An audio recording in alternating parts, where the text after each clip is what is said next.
ang testigo. Sabi niya, hindi mo sinasabi kung ano bang portion doon ng recantation na naka-persuade sa'yo na yung ebidensya ng taga-usig ay mahina.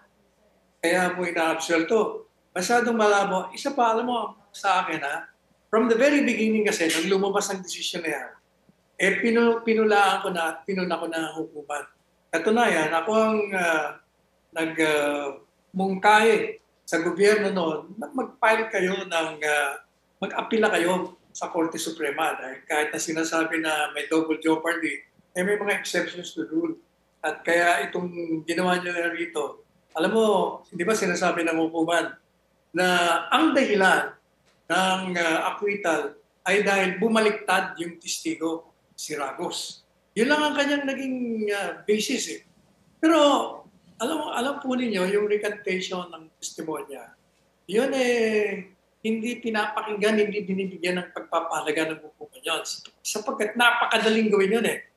Magte-testimonya ka, tapos sabihin mo, hindi, tinakot ako. Kailangan, makikita mo sa loob ng record, nagkaroon ng ebidensya, nag-introduce ang evidence, ang akusado, na kaya yung testigo ay nagsinungaling sa unang paglabas niya sa hukuman, ay dahil tinakot siya.